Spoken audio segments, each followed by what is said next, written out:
Hello, this is once again Marie coming to you with something else. Um, I finally completed the California thing. I've been, yeah, it's been something else. Anyways, so yeah, this is coming from the California Legislative Information Bill. See, amended marriage and domestic partnership minors. Okay, these are either minors and minors marrying, or adults and minors marrying. Okay? See? Mm-hmm. Going all the way back from March is when it first was amended. Okay? So, uh, I forgot who Senator Hill is. I forgot his first name. Anyways, see? That's when it was first put out there, February 9th. Okay? All right?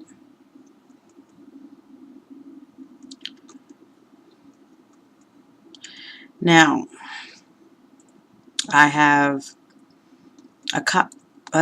compiled a few pieces that I find interesting and I want to break down. I didn't put the sections that they came from.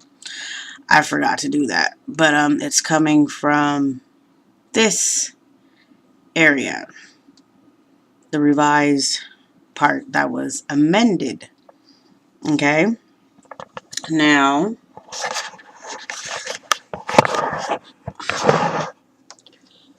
um oh, sorry. Now, okay, we're gonna start from the beginning. Okay. The first part is if it appears to the satisfaction of the court by application of a person under 18 years of age that the person requires a written consent to establish a domestic partnership and that the minor has no parent or guardian or has no parent or guardian capable of consenting, the court may make an order consenting to establishing the domestic partnership. The order shall be filed with the clerk of the court, and a certified copy of the order shall be filed with the Secretary of State with the Declaration of Domestic Partnership. Now, within this first one here, the part that gets me is if it appears the class satisfaction of the court by application of a person under 18 years of age that the person requires a written consent to establish a domestic partnership and that the minor has no parent or guardian capable of consenting. The part that says or has no parent or guardian capable of consenting. So if both parents say no, then according to the courts, they could say yes. So my thing is what is the point of a parent consenting or even voicing their opinion not to, actually is what I should say, voicing their opinion to not consent when the court is going to go ahead and grant them a yes anyways, not going along with the parents. Like they just throw it out the window. There's no point in that. Now, the second part is require family court services to separately interview the parties intending to establish a domestic partnership, and if applicable, at least one of the parents or the guardian of each party who is a minor of more than one parent or guardian is interviewed. The parents or guardian shall be interviewed separately. Now, that's if both the parents are saying yes. Okay? Now, what I find problematic with that is that if a parent changes their mind, they're still going to go ahead and interview them either way. That, or they'll just probably push through the domestic partnership. Now, isn't domestic partnership really regarding LGBTQ, regarding homosexuals? It doesn't really. When I read the whole thing, it doesn't really touch on marriage. It only really states domestic partnership. You know? Okay. Now, next, third one. Require family court services to prepare and submit to the court a written report containing any finding of potential force, threat, persuasion, fraud, coercion, or duress by either of the parties or their family members relating to the intended domestic partnership. The report shall also contain recommendations of family court services for either granting or denying the parties permission to establish a domestic partnership. If family court services knows or reasonably suspects that either party is a victim of child abuse or neglect, family court services shall submit a report of the known or suspected child abuse or neglect to the County Child Protective Service Agency. Now, that one, what I get from that one, to me, I don't trust them. Okay, I don't trust the court system and stuff like that. So this would be like a fast track to getting your child into the CPS system. If they are 13, 14 years old and both parents say yes, they could lie and be like, well, oh, there's abuse. Put the child into the CPS system. And most of us know that that system is full of shit. They kidnap, they sell off kids and some more stuff. You know what I'm saying?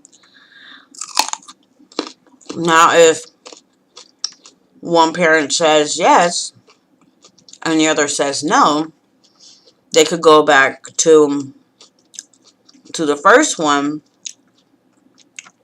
which is basically stating that the court could go ahead and grant them domestic partnership. But then you would go down to the next one, which states, about interviewing. How would you be able to interview the parents if one is saying yes and one is saying no? Now, if both are saying no, well, you go back to the first one. And then at that point in time, there still would be nobody to interview because the child is claiming that they don't have any parents. Okay, the fourth one. Okay, wait, 1, 2, 3. Yeah, this is the fifth one, my bad. If the court issues an order granting the parties permission to establish a domestic partnership, and if one or both of the parties are 15 years of age or younger, the parties shall be eligible to file a declaration of domestic partnership with the Secretary of State no earlier than 30 days from the time the court order was issued. Court order. Court order. Now, of course, you all know that is the court demanding. Okay? And it says if one or both of the parties are 15 years of age or younger. Okay? Then this is also saying that they could go ahead and file it on their own. You know? Next one. As part of the court order granting permission to establish a domestic partnership, the court shall, if considers it necessary, with what they're trying to really do and really push this whole pedophilia stuff, push this whole marriage thing between two minors or an adult and a minor and everything like that, the court will go ahead and go for it. Well, I really believe that this is more towards people who come over here from other countries who marry minors or who are trying to push into legislator to legislate, anyways, to marry a minor, you know? Okay. Requires the parties to prospective domestic partnership of a minor to participate. Sorry. Before the domestic partnership is established, in counseling concerning social, economic, and personal responsibilities, in counseling concerning social, economic, and personal responsibilities incident to the domestic partnership. Okay, I got to read that over. I'm sorry. I'm not going to break this time. Okay. As part of the court order granting permission to establish a domestic partnership, the court shall, if it considers it necessary, require the parties to the prospective domestic partnership of a minor to participate. Everybody got to participate. Before the domestic partnership is established, in counseling concerning social, economic, and personal responsibilities incident to the domestic partnership. Everybody who is saying yes has to be involved. The parties shall not be required to confer with counselors provided by religious organizations of any denomination in determining whether to order the parties to participate in the counseling. The court shall consider, among other factors, the ability of the parties to pay for the counseling. The court may impose a reasonable fee to cover the cost of any counseling provided by the county or the court. The fee shall be used exclusively to cover the cost of the counseling services authorized by this section. Now, the part where it says that they don't have to, that they cannot, that they are not required, to confer with counselors provided by religious organizations. So, if your pastor says no, that your children should get married, then I guess it should just be a no. But, at the same time, I'm thinking about it now. It's saying that it shall not be required by the court to confer with counselors provided by religious organizations of any denominations. Okay, so, yeah, anyways. I don't know why. I don't know. At that point in time, it sounded good, but, yeah, thinking about it, it's like, you know. Anyways, but yeah, like I said, they're saying everybody has to participate in this. Everyone who is saying yes. But then at the same time, it kind of sounds like anybody who is saying no also still has to participate, because it's more than likely a parent saying no. So they're still forcing the parent to go ahead and participate in this, even though they feel strongly that their child should not be getting married at any age 18 and below. Anyways. Okay, the rights and responsibilities of an emancipated minor, including but not limited to the effects of the emancipation as described in sections 7050 to 7052 inclusive, automatically emancipates the minor once she, they are married. See, this is one of the few sections that actually mention marriage. So the domestic partnership doesn't fall into this category, only if they're married. And that's according to section 7050 to 7052. Okay? Oh, wait, hold up. I messed up myself. I'm sorry. I'm sorry, y'all. Forgive me. Hold on. Yeah, because the last one automatically emancipates the minor once they are married. That was my little side note. I'm sorry. But yes, that's what it's saying. I should have said are married or in a domestic partnership. But yeah, as described in those sections, they're automatically emancipated, whether it's a marriage or domestic partnership. Which makes it even more difficult because of the fact that if it's a 9-year-old child and another 9-year-old and a 10-year-old child, they can't go out and work. But I think that is more towards the ones where it's a minor and an adult, because the adult would be working And the same thing with the one before that. Okay, the circumstances under which a domestic partnership may be determined by a court to be void or voidable and adjudged a nullity, and the procedure for obtaining that judicial determination. Now, I call bullshit on that one. Excuse me. Because the circumstances will either lead them into an automatic emancipation or CPS system. Okay? And with that being stated, I really doubt that any judge, or rarely any judge, is going to find it voidable in any kind of way. I really doubt that. And like I said before, with the push that they're doing to these children, and the ones who claim religious BS in their religion, that they're allowed to marry a minor. I'm gonna go with the radical Muslims here. Hear me, I said radical, not Muslim, not just Muslim. I didn't just say Muslim, because I've met many Muslim people and they are awesomely nice and they are against it. Okay? They are against minors marrying any adult or any minors itself. Unless if they go with the old world ways, which would be 13 years old. You know? But the way that things have been written and been screwed around with, like, back in Yahushua's days, a 13-year-old can get a job.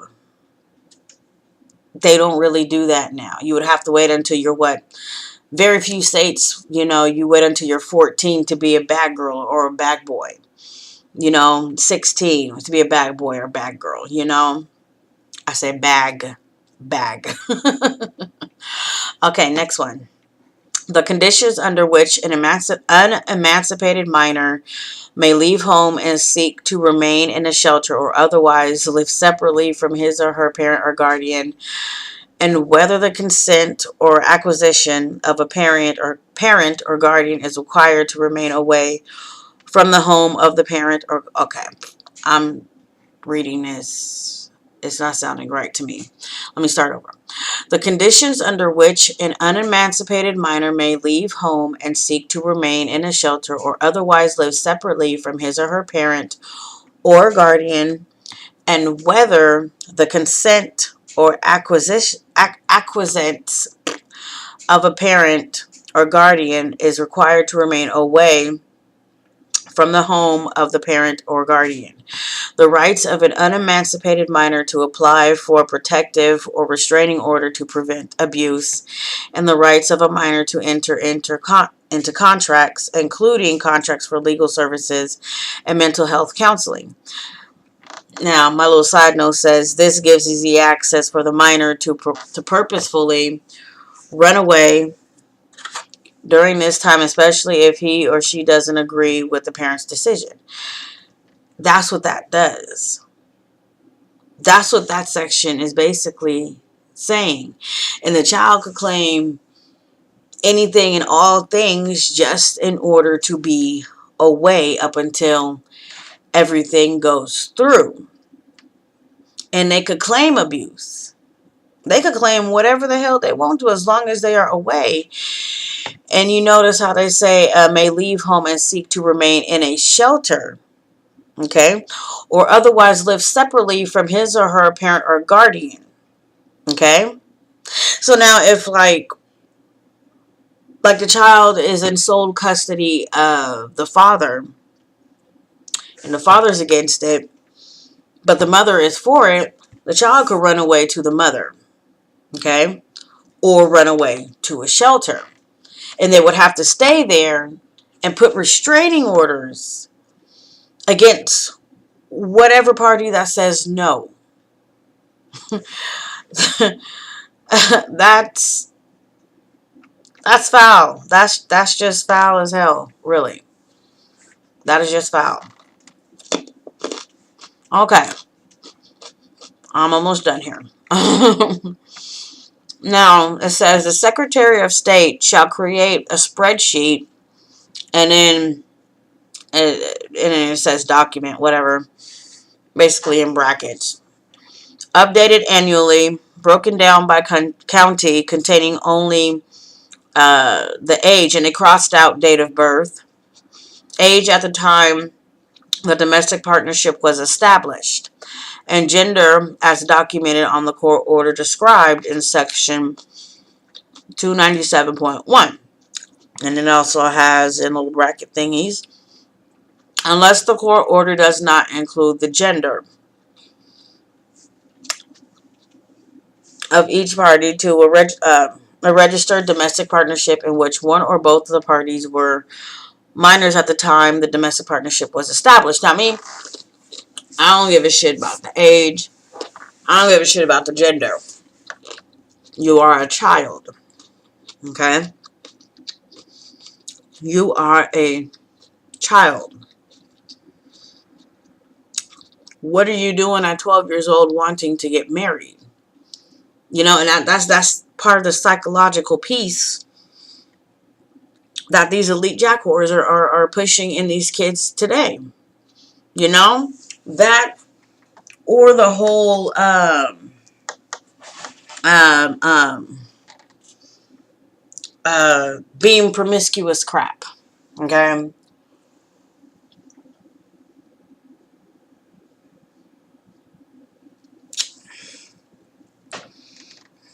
Delicious Kool-Aid. Or the being promiscuous crap. Excuse me. And it's just...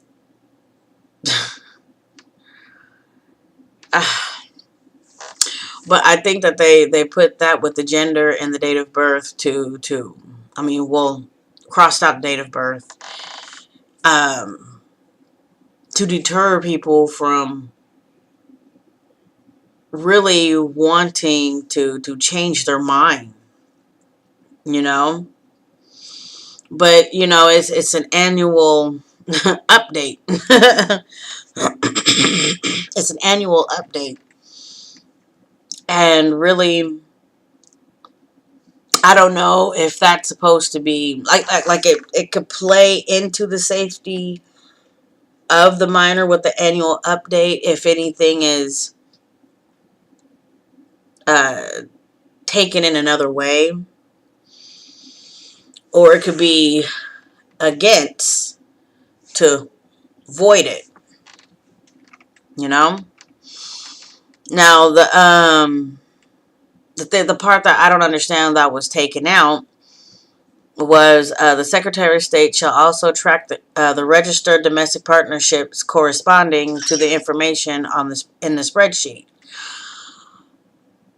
Now that would be them checking up on them. Like, why would you cross that out? The child obviously needs to be. Well, you know what? I don't know. At the same time, with that one, it's like you feel you should. You want to get married, then you should take the responsibility of the marriage. We're not even going to track you. We're not going to even. Uh, we're not going to be all up in your business like that. Excuse me. But I still wonder why that part was taken out. Anyways, and it said, okay, next one is the document shall not contain the tracked registered domestic partnerships. That part was crossed out. The names, addresses, or other personal identifying information of parties to the registered domestic partnerships. I wonder why they're saying once again that it can't be tracked. I wonder why. Like, if this child is being married to someone, and if they automatically put them into some kind of a pedophile sex ring, why would you not want that tracked? Many things can come from that, many bad things, I mean, and like I said, with the way that this world is going, bad is good, good is bad, and the way that these kids are being warped. Okay, last one. The court order and written consent of at least one of the parents or the guardian of each underage person shall be filed with the clerk of the court, and a certified copy of the order shall be presented to the county clerk at the time the marriage license is issued. This is only talk about the marriage license on this part. But the part that I have, the issue that I have is that why would you want written consent of at least one of the parents if both parents are saying no? And at that point, it gets rolled over to the judge. It gets rolled over to the court to say, yeah, you could get married, or yeah, you could have a domestic partnership. Like that don't make any sense to me. Like overall, it really sounds like the court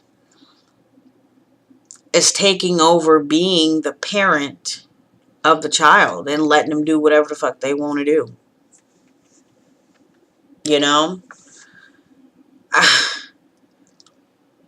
This whole thing in California with this, it is disturbing. It is very disturbing. And it's just one more niche to changing the whole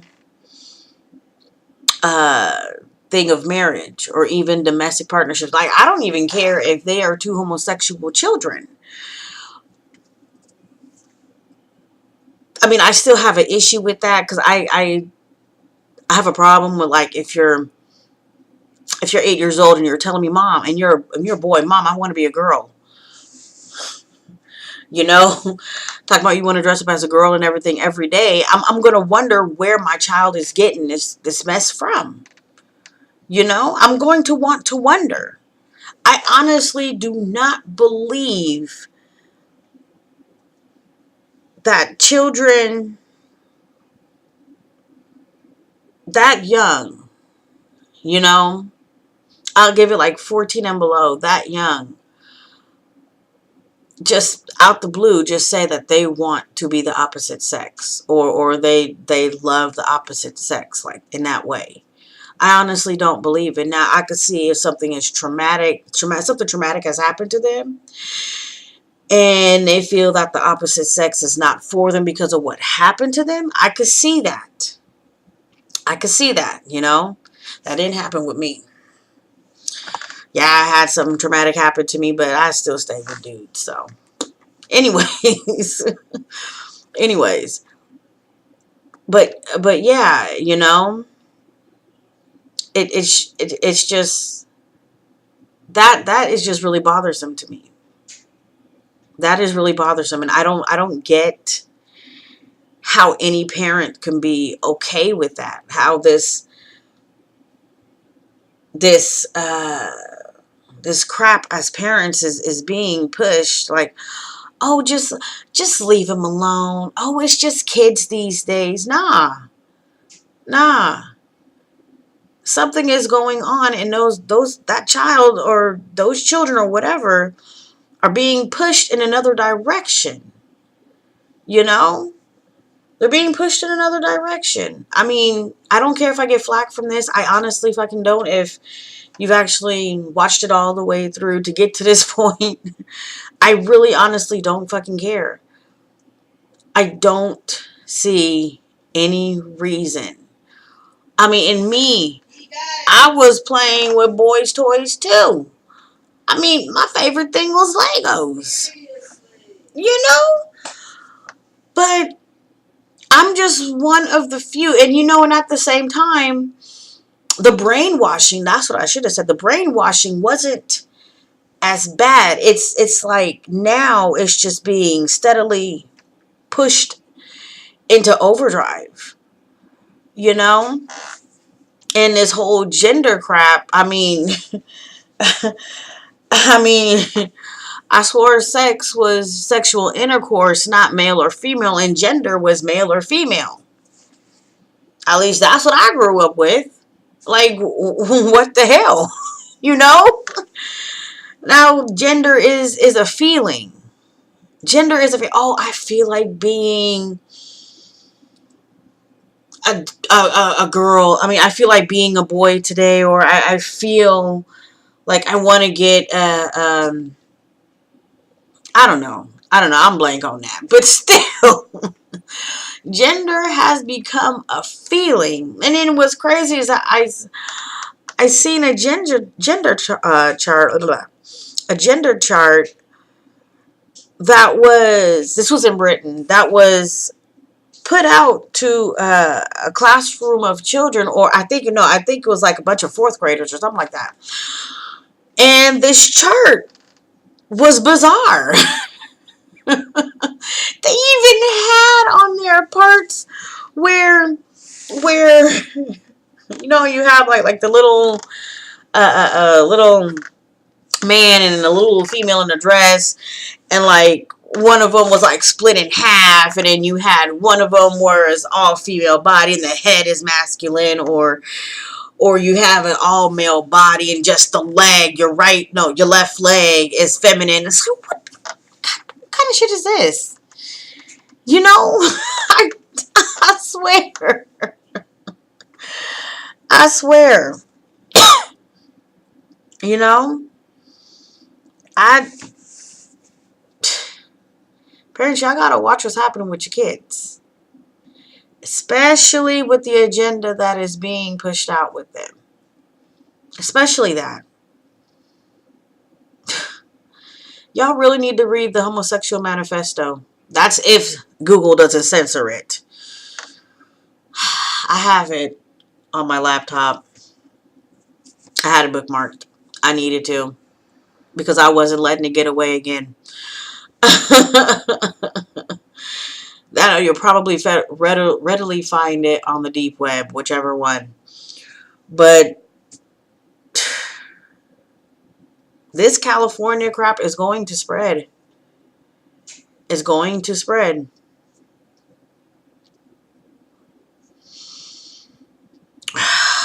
Anyways. Alrighty, y'all. Good night.